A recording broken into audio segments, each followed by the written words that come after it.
Okay, well, good morning, West Portal. Once again, good afternoon. This morning, it's my pleasure to welcome you to the second part of West Portal Mission Sunday. So what you saw there on that video, that was scenes of SOAR, Saskatchewan, hosted at West Portal just about a month ago, a little bit less than a month ago.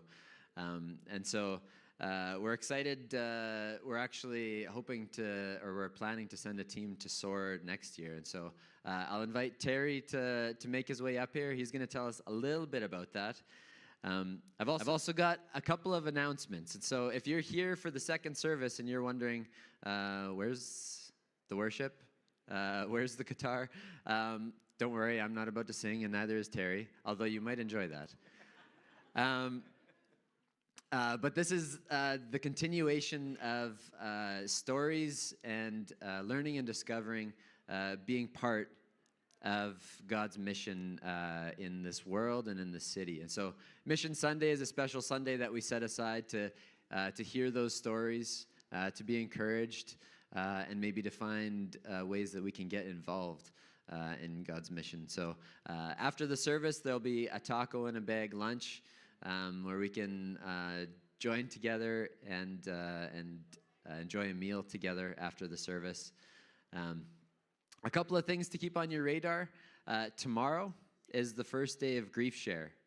Grief Share is a group that meets to process for those who are going through grief in their life. And so I believe it's a 13-week series there where that's beginning tomorrow.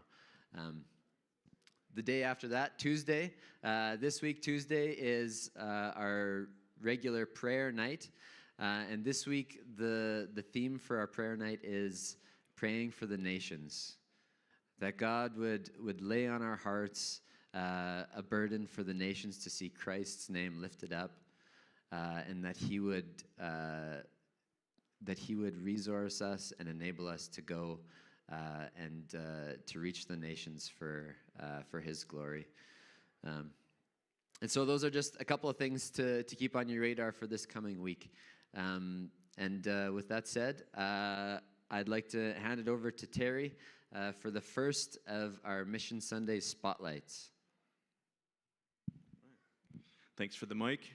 Thank you, Ryan, for getting this going today and hosting this today. Really, I'm very thankful for SOAR.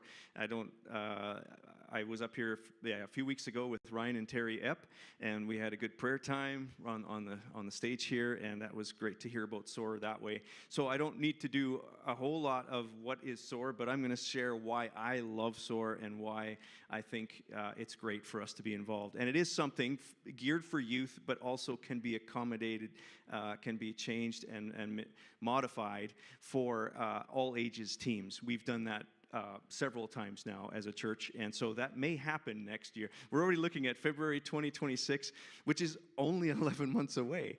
So so we're working towards that now already, and so I thank you very much for having this as a spotlight for now, because it actually surprised me to be thinking about it and be like, no, this is the time. Next year's Mission Sunday will be after SOAR 2026. So this is the time to start talking about SOAR now for the next year, if we're going to be putting teams together. So I'm excited for that. If you're wondering what SOAR is, it's an 8-day short-term mission experience in Saskatoon. And it can be, like I said, for youth, and it's also geared, we can make it happen for all ages teams as well. So I appreciate Terry Epp she's actually standing out there right now with a booth with Multiply, and so Multiply is the one that's running SOAR and in charge of it, and so we're glad for their support so we can have something like this happening within our own conference. But I'm very thankful for that. It helps the youth, helps us to deepen our relationship with Jesus, helps us to see like Jesus, and also to serve like Jesus. So there's a lot of different things that happen because we're able to actually connect with ministries that are happening in Saskatoon already. Like we've been at the Bridge on 20th. That's another booth that's here. We've been able to walk alongside them for that week. Last year it was we got to go to Central Haven Care Home and to be with the residents there and to watch the people work with them day after day. That is important, I think, for our youth to see that and to be involved with, not just to see that, but to do that. The first day, they were so nervous walking in there. How am I supposed to talk to somebody that might not remember me tomorrow? That's a really big thing to get your mind around. And it was amazing the second day already. They were already feeling like, hey, that first day went well. We can do this. With God's help, we can go and talk to people and encourage people and pray with people and play games with people and have fun and spread God's goodness to them. And watch the workers as they do that every day. Watch how they do that. It's amazing to see. So there's also Cosmo Industries. That's something that one group this year at SOAR just a few weeks ago was part of, and that's walking and working alongside those people that are working there, special needs people, and understanding how to be with them. And this is like an 8-day thing, so people start to learn how to actually care about each other, or what that actually means to care about each other when you're together for 8 days straight and you're living together. You're sleeping. We were sleeping in the church up here, and we had we had a February break that they will never forget.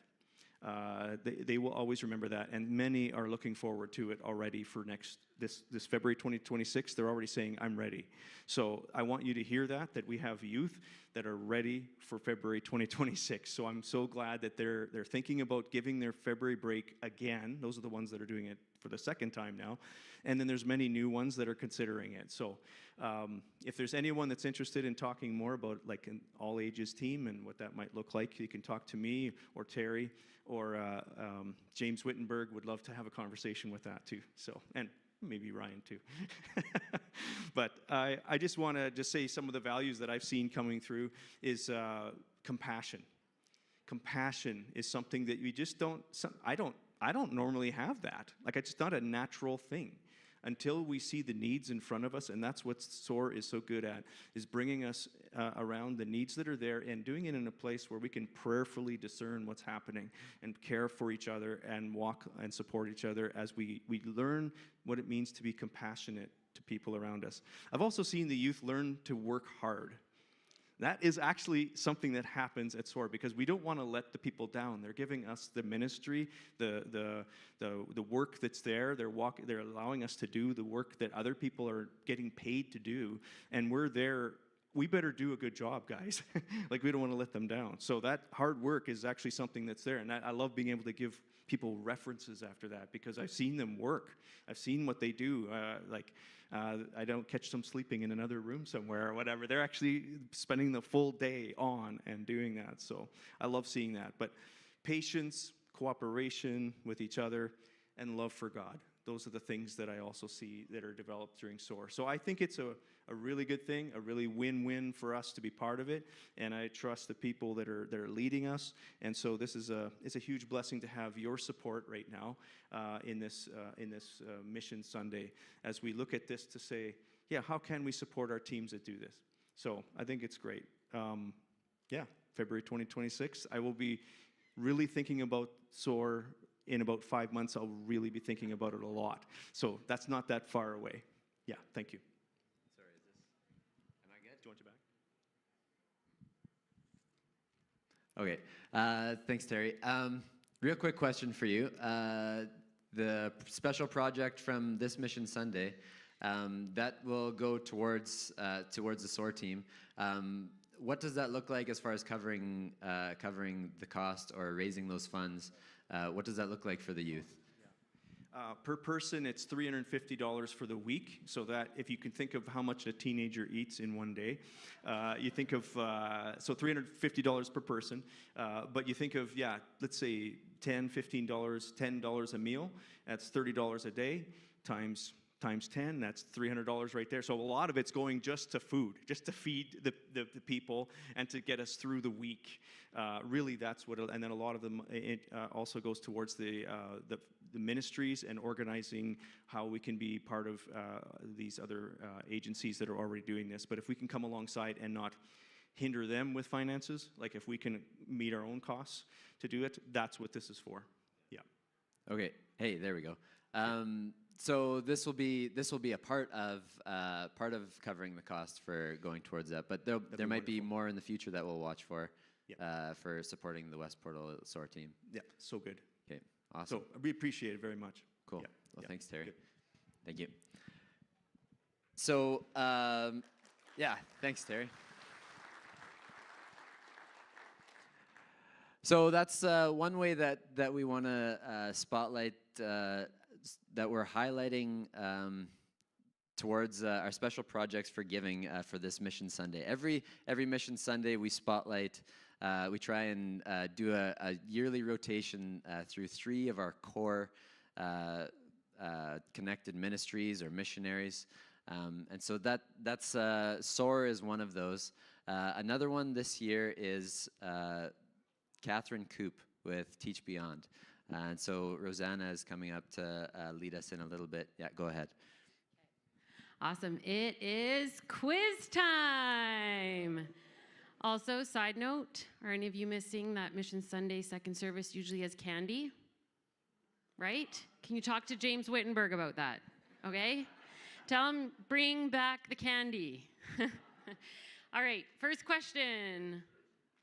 The Sparrow Project works with teachers in, can you read those? Germany, Colombia, Africa, Saskatoon. Don't go to the next slide. Tell the person beside you, which one do you think it is?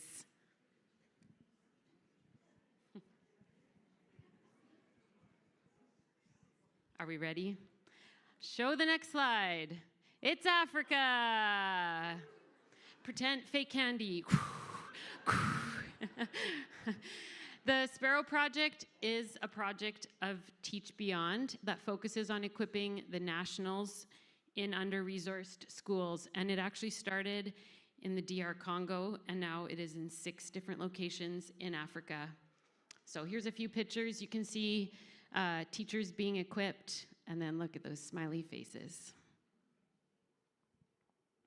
True or false? Catherine Coop lives in Africa. Tell the person beside you.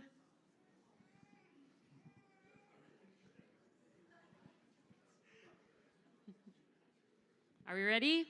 Next slide. It's false. Catherine Coop lives in Germany.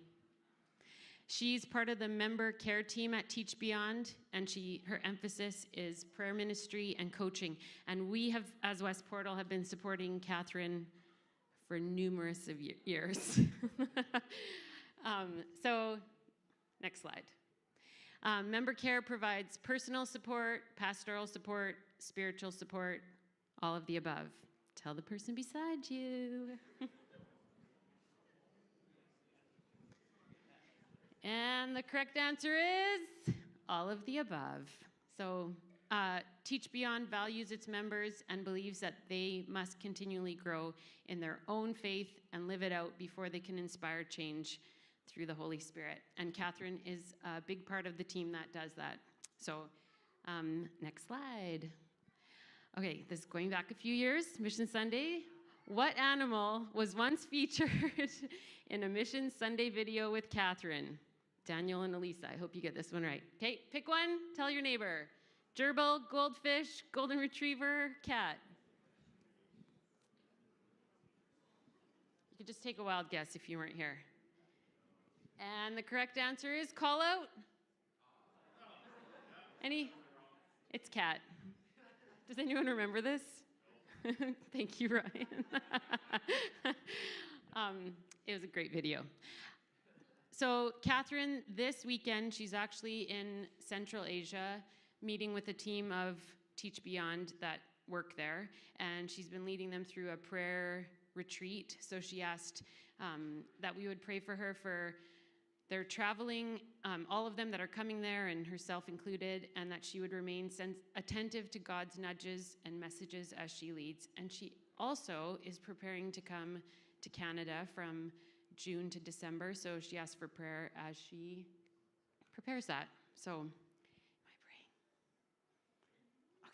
praying? Okay. So let's pray for Catherine together. Yes, Lord, thank you for the, just the way that you are equipping teachers to spread your good news to students, and the way that Catherine participates in that by caring and praying for those that are involved in that. And so we do pray for this conference that teachers would walk away, all the colleagues would walk away encouraged and, just like reinforced by your good character and your love for us. Amen. Awesome. Yeah, thanks, Rosanna. Let's give her a round of applause. The next project, or the last project that we want to highlight for our giving project, is Tyler Stein. Is Tyler Stein here? There he is. Come on up, Tyler. Tyler works with YFC in Saskatoon, and he's one of our core supported missionaries, and so we'll hand it over to you. Thank you, Ryan. Okay, so I want to do a few things today. I want to tell you a bit about what I do at YFC, and I think maybe that'll be a review for some of you, but I also want to tell you a bit about the project going to camp, and that is our crew that went last year to camp. And I also want to share a couple stories specifically of some of the students that were impacted by camp and the ministry that I'm part of. So I work with YFC Saskatoon. We work in the inner city of Saskatoon with students, and I predominantly work in our drop-in center. So I run our drop-in center.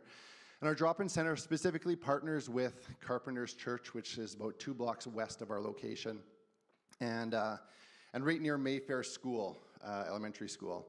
And so between those 3 organizations, we do a lot of work in the neighborhood there in Mayfair and impact students. And like I said, the drop-in center that I run partners very specifically with the church. And so they bring their staff team over and help in our drop-in center, and then myself and others help at their youth group on Friday nights. And our drop-in center, almost exclusively, our goal at the drop-in center is to get students to the youth group. We serve food and we have fun there. And we have a few different people that help out, Jared Unger being one of them, and others that help cook. So like I said, our whole goal is to get students into the youth group, into the church, and ultimately becoming lifelong disciples of Jesus. And I wanted to say, actually, in that partnership, West Portal actually is a big part of that too. I think Jeff said this in the first service, but there is a ton of West Portal people that are involved, either at the drop-in or at the youth group, serving food, helping as leaders. And I just wanted to say thank you to everybody who does that. Honestly, we could not do it without West Portal, without the financial support, without the volunteer support, and just so many things. And so many of you are involved there, and I'm so thankful for that, because heavy work, but many hands make light of that, and I'm thankful for that, and excited by what's happening there. And so thank you to each one of you that is a part of that. I also did want to say, if anybody else is interested in getting involved, there's a couple things we're looking for. I need specifically female volunteers to work in the youth group on Friday nights. If there's anybody out there who would be interested in that, come talk to me after the service, because we could use help there. And you could be a part of what's happening, because I've been doing ministry now for 14 years, youth ministry between Youth for Christ and another place called Hands On. And honestly, these years right now are some of the richest that I've ever experienced. And that's because God is working very powerfully in the neighborhood, through us, through the organizations and the partnership, and God is blessing in just some incredible ways. And one of the big ones is back to camp. Let's go to that camp picture again. This is the group that went with us. So this is leaders and students. And it was a big group. We usually do about 20 students. I think this year we're going to end up having to do more, because usually I'm trying to fight to get students out to camp. This year it filled up really quick. So we've actually got more students that want to go. So, I mean, if you guys want to give towards that, we definitely need some more help, because we're just going to have to register students on their own. They won't be in our cabin with us, but they will be coming to camp, because there's lots, 20 plus students that want to go, 5 leaders that want to go. And camp is a funny way of doing something that I have trouble reproducing anywhere else in our ministry because throughout the year, I feel like we struggle and push and work with students and build relationship, and then camp just ends up being that week of payoff. And I don't know how else to explain that other than God's Spirit moves and works powerfully when we go to Ranger Lake Bible Camp. And every year, it's their students being baptized, there's students coming to know Jesus, and there's students that are getting into discipling relationships as a result of what's happening at camp. And that was definitely the case last year. We had 2 students give their lives to Jesus for the first time, made first-time commitments, and then the one girl, when we got back, instantly wanted to get baptized. So she got baptized the next Sunday at Carpenter's Church. And the other young man who gave his life to Jesus last summer is actually getting baptized today, probably actually at this minute at Carpenter's Church right now. I would love to be there, but I'm here sharing with you. And that's awesome, and that's God's work through what we're doing at camp. And it's exciting, and he's getting discipled by his leader, who's right at the front there, Bob up front with gray hair. And Bob's awesome, and getting to disciple this young man. And yeah, like I said, camp it's just phenomenal. So I'm so thankful for the opportunity to help these students get to camp, because without that, it wouldn't happen. The cost of $400 a student is unattainable for many of the students we have. So they do pay $50, but the bulk of that is covered. The rest of that is covered by what we're doing here today and this project. So I want to tell you one story, though, of one of the boys that came to camp with us last year. He is also, if you go to the next slide, he is also part of this crew, because this is the guys that are going to Cal Break. This is a California spring break trip. These 5 guys are going, and they've been doing a whole bunch of bottle drives. You can see the bottles there behind them. And they are today over at YFC. We started at 6 a.m. making spud nuts. And so I don't know how a bunch of teenagers, we have 13 teenagers that are over there, and all woke up 6 a.m. or earlier to come. And so they're doing that right now. These boys are the ones that they're fundraising for, so they have like 6, 7 friends that are coming along just to help them get there. And so we're hoping to raise $2,000 today in spud nuts, and then the money here. So there's 2 different things going on. But I want to tell you a story about one of the young men that came both to camp last summer and is on that trip this year. And he first came to our youth group about 2 or 3 years ago. And when he came, he had moved here from his reserve up north. And he was, I think, 2 years removed from his dad passing away. He was, at the time, doing a lot of drinking. He's told me that he started drinking at six years old, just picking up empties after parties. He started smoking marijuana at 8 years old. Yeah, and when he came to the youth group, he was a tough kid. I would not have thought God would have done what he has been doing in this young man's life. Now that, man, like he was a hard kid and a tough one. So, yeah, he started coming to our youth group. He started coming to our drop-in center, and he just got involved in everything. He's going to our hockey program. Like I said, he's going to Cal Break, and he's over there making spud nuts right now. But recently, I had actually a really encouraging call from, well, actually about 9 months ago. He was in a spot where he didn't have a home to live in. His mom was doing drugs, living on the street, and his siblings were in foster care, and he needed a place to go. And he didn't want to live in a group home. I think he was for a little while, but it was not good. Group homes are they're rough places. So he needed a place to stay. And like I said, he was involved in our hockey program, and he had a friend in there whose dad said, you could live with us. And this guy became his foster dad, and it's right now he's living at that place. But something amazing has happened, because this young man has been changed by God. He has not made a commitment to Christ yet, but he's living it. God's working in and through him in just crazy, unexpected ways.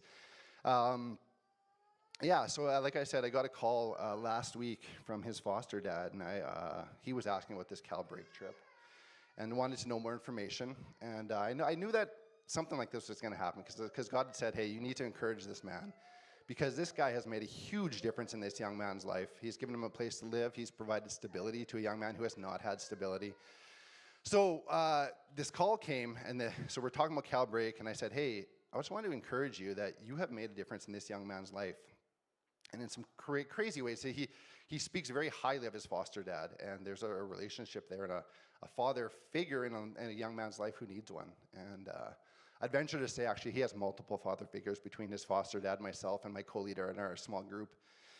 But yeah, so in the conversation, talking with this guy, I said, hey, like, you've done some awesome stuff. And he said back to me, he's like, hey, I want to repeat that to you.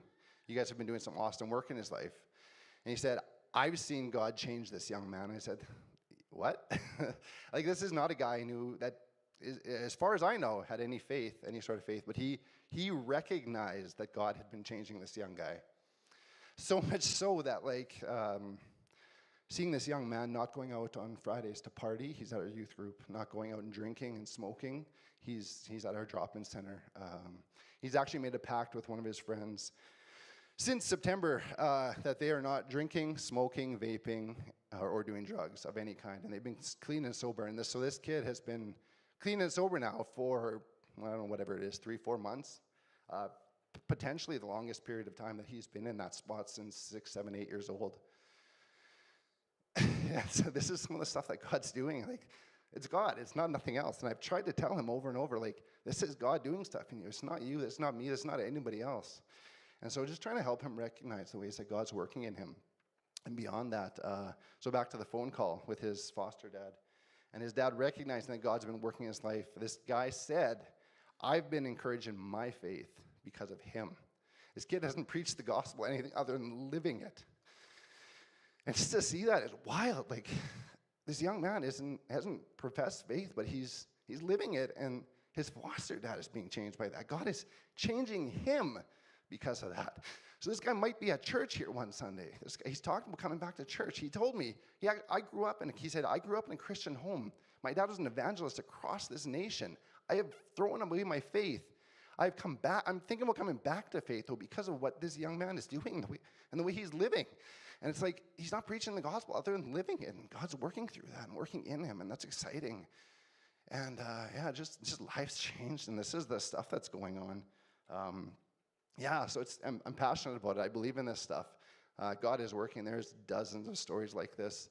My time is close to up here. But if you want to hear more, if you're a small group or something, life group would like to get involved or hear more about this, I'd love to come out and share, because like I said, there's so many stories like this, and if I had more time, I'd share more with you. But God is changing lives. God is working in the inner city, and in some miraculous ways that I would never, ever have expected, and that's only God doing that. Thank you for that. Thank you for supporting us going to camp. Thank you for those of you who are coming out to get spud nuts or supporting these guys going to Cal Break. It's going to be life-changing stuff, and I'm excited to see that. These 5 guys get to go with their small group leader. I'm not going, but I feel like there's going to be some wonderful things happening in California, April 17th to 27th, and these guys are going to be changed because of that, and God's going to be glorified through them. And so thank you. Awesome. Well, thanks for sharing, Tyler. Totally. Can you, are we still able to get in on spud nuts? Yes, absolutely. Yeah, just show up at the YFC building. I don't know how many spud nuts we're going to make, but we're just making spud nuts. So awesome. just come on out, 35th and Avenue B, and just bring some money, or I don't know, we have debit and all that stuff too, so you can pay that way. Cool. That sounds like a great place to be. It is, yeah, and they're really good. Yeah. Cool. Well, thanks, Tyler. So those are our 3 projects for this Mission Sunday, and so that's the SOAR team for 2026, and Catherine Coop with the Sparrow Project, and YFC there as well. Giving is easy. There's an offering box at the Welcome Center just outside those doors. Also on our website, there's multiple ways to give electronically, whether that's direct deposit or e-transfer or even paying as a bill. What our aim really is to lift up these ministries or these opportunities that we've highlighted to enable in a small way God's kingdom continuing to go forth. And I know there's so many other stories and so many other things that we can support and be a part of. And so this is just a small opportunity to be a part of that. So our goal, I'm not sure if I said it, but our goal is to raise $12,000, and then that would be distributed evenly among the 3 projects there. And we believe God can do it. He's done it before, and so by His faithfulness and by our humble submission to Him, I would encourage you guys, let's be a part of what God is doing with these in these areas. So that being said, there's a few guys from the Guatemala Impact team that have volunteered to share. So I'll invite those guys up. No, come on, don't be shy. So I think there's also some pictures going along. Do you have pictures, Sean? Yeah. Okay. Let's start with you. I think you guys both have pictures, and you guys have got some stories that you'd like to share with us. Yeah. So we had a good time out in Guatemala. It was warmer than it was here. Yeah, quite a bit. 75 degrees warmer. You guys have heard a little bit about what we were doing, how you greet someone, but there is one more way. And so we were getting briefed on how to shake hands. And if someone's hands were dirty or whatever, you would go like this. And there was one teacher, principal actually, he had shared his testimony with us at one evening. And saw him in the school one of the days, and he had his plate and whatever. And I'm like, oh, hey, Victor. And he's like, hi. He had pretty good English, which made the guy feel extra dumb. But so he transfers his plate over to his other hand, and he does this, and I'm like, I completely froze, and I was like, I'm like, he's like, are you okay? Like, you know what? No, some days I'm not. And I like shook his hand. I was like, oh man. But we had fun out there with the teams, with those Impact Ministries guys, and all the teachers and everything. Oh, not that one yet. Go that one. So this isn't online, but that was that home. Just one thing about that, like, it was a foster home, like Amy and Andrea have mentioned, and the parents could come get them at any time, and it usually wasn't a good thing. So they're trying to get it to an orphanage. That little boy in the red, he was pretty cute. The one with his back facing. We were leaving, and I knelt down to give him a high five, and he just like stared at me, and just like came in for the biggest hug ever, and I was like, oh man. This guy just melted my heart. And but like, yeah, what we've heard this morning, like God is moving, and it's a good place for those kids to be right now if they can, potentially stay there. Yeah, throughout anything we did, you can go to the next picture of the kids. Yeah, just things like that. You're seeing those boys doing like. The one farthest away from the middle of the picture without the jacket on, I guess, whatever. He's just kneeling down, and like that other boy just came and just like comforted him, and like whatever they're doing, praying together, I don't know, but like just put his arm around him, and I was like, man, that's just so wonderful to see. And that was all throughout. We got to witness that and just be a part of what they're doing out there.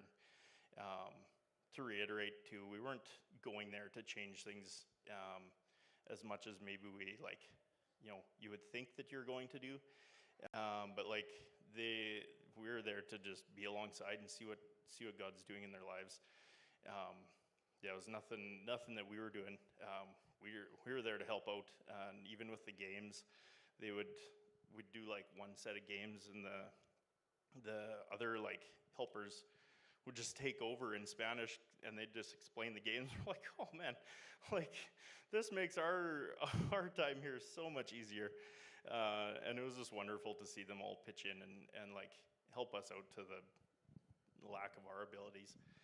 The first Sunday we were there, it was going to be a Spanish service, and we had the chance to hear the interpreter. And I was like, no, I just want to listen in Spanish and just see how it is. And yeah, God was there. And yeah, in a powerful way. Just like you're leading and you're in charge. And I have a couple verses that just like from that. 2 Corinthians 10:15-18. Neither do we go beyond our limits by boasting of work done by others. Our hope is that, as your faith continues to grow, our sphere of activity among you will greatly expand, so that we can preach the gospel in the regions beyond you. For we do not want to boast about work already done in someone else's territory, but let the one who boasts boast in the Lord. For it is not the one who commends himself who is approved, but the one whom the Lord commends. And that was the feeling we got out there. Anybody we talked to that was with Impact, they're like, it's not us, it's God. Whatever's happening out here is from God, and it's not. They weren't ever proud of what's happening. They're proud that God is moving, but it wasn't on their own accord. And so that was really great to see.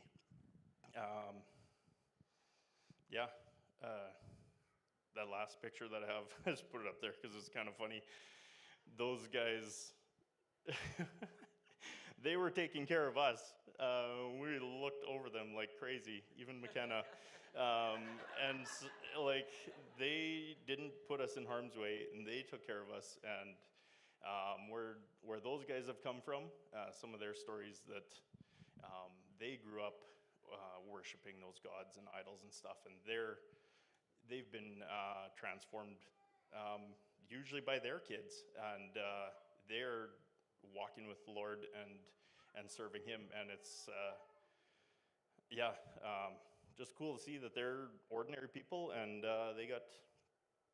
they've done life, and they're serving our Lord, and we can do that anywhere. All right, thanks, Sean. Yeah, so for me, this was an incredible trip. This was the second time that Andrea and I have been to Guatemala on this team. And it was just amazing. It's an incredible experience for what you experienced there. And the journey comes with some lows, some sad times, but also many times of joy, happiness, love, the relationship building, the connections. It's just an incredible experience that you walk away with on this trip. You learn so much, both from other team members, but also from the kids and the people that you interact with.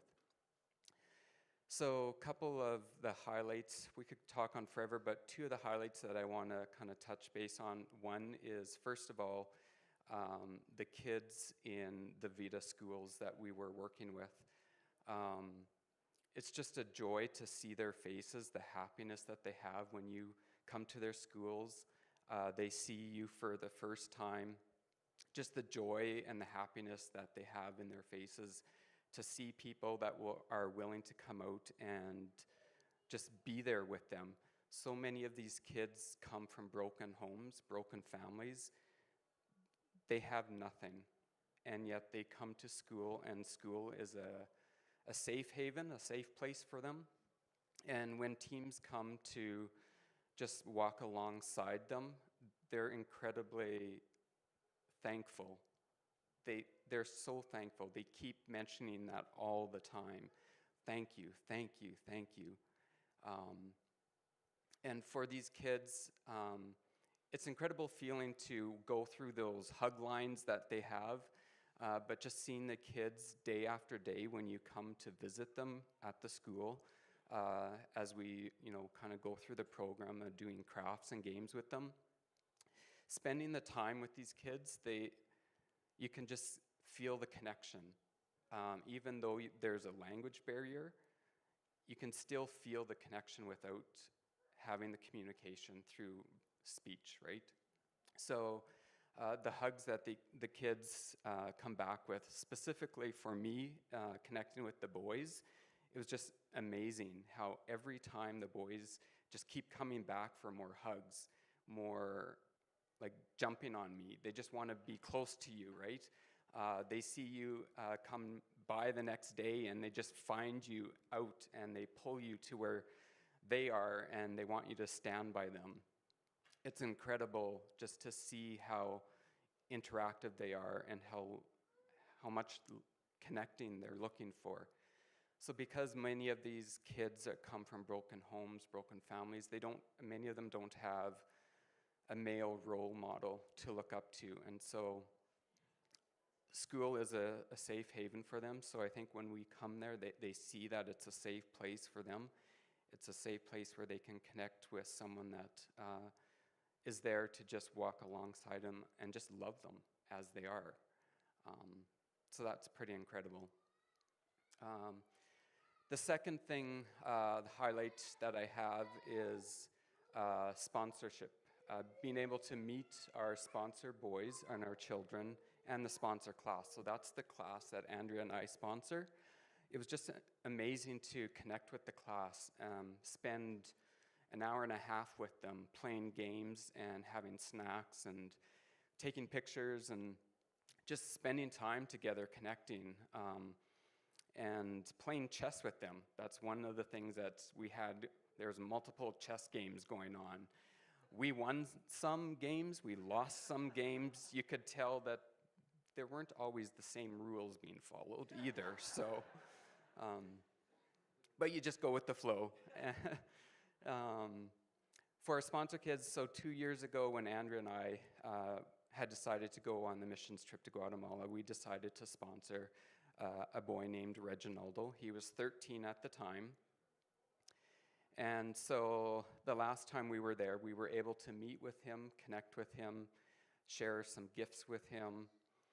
It was such a blessing to go to actually meet him in person.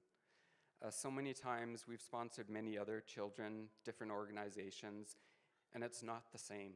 But when you are able to go and meet your children in person, see how they live, see how they interact, it's a blessing. It's just an incredible experience that you'll never get. And so, yeah, it's amazing just to be able to see him. So anyways, our hope was that we would be able to go meet with him the second round here too. And so we had gone with the expectation to be able to meet with him. We brought gifts, and as we get there, we find out that he's been removed from the program. Not from administrative staff, but more of the family had decided to keep him home from school. So he's 13, he just graduated grade 7. So that's kind of when they finished the elementary classes in Guatemala. And usually at that point in time, the majority of kids drop out of school. Just they can't afford to continue. Many of the kids have to work at that point. And that was Reginaldo's, his decision, or the family's decision. So he's the only male in the family. Dad has never been in the picture right from when he was born. So Reginaldo, even as a child, he's had to go work in the fields when he's not in school to help provide for the family. So they've had to make the hard decision to stop his education, and he's had to now find a job, full-time job, to provide for his mom and his sisters. So that was hard to take. That was kind of a sad moment for us, knowing that he's no longer part of our sponsorship, that we may never be able to see him. But the team at Impact is so amazing. They went above and beyond our expectations. They decided to make an effort to find Reginaldo and set up an hour appointment so that we could meet him while we were there. That was such a blessing. It was so heartwarming and heart-filling to see him, both to see how he's grown, but also to see, I guess, the tears that he had on his face, knowing that he was able to see us again as well. So the last 2 years, we were connecting back and forth, I would say almost every month, every second month. And it was like having another member of our family, right? So to see that kind of end after 2 years was hard. But we also know that that's part of the culture out there, and for him to provide for his family, he's got to do what they need to do, right? So the positive side is he was able to find a decent job. He actually is being trained as a welder so that he can provide and get a full-time job as a welder to provide for his family. So that is amazing in itself. An answer to prayer, but also we know that God is working and moving in that situation. So at that moment, we also had the opportunity to determine whether we wanted to sponsor another child. And I wasn't quite sure whether we were ready to move to another child or not, just given what had happened. I was a little hesitant, but I know that God nudged us. And there's more to it than just sponsoring these kids. It's using what God has blessed us to bless others. And so we felt that God was nudging us. So we now sponsor a little girl named Angie. And that was another experience to be able to see her. She's 5 years old, started kindergarten, and such a sweet little girl. The first time we saw her, met her, we picked her up from school. She climbed into the van, and oh my, what a little chatterbox. She was not shy at all, just chatting away in Spanish. We couldn't understand what she was saying, but we didn't care. It was just connecting with her, right? So it was pretty cool. And just to see her in her own home, her surrounding, be able to meet her mom and her brother, it was just amazing. And just knowing that we can continue to help these people, even though, they have very little, it all comes to God working in our hearts, God using the gifts and the blessings that he has given us so that we can bless others. So that's just an incredible feeling and something that we want to take forward and keep blessing those around us. Well, thanks for sharing, you guys. I have one real quick question for either one of you.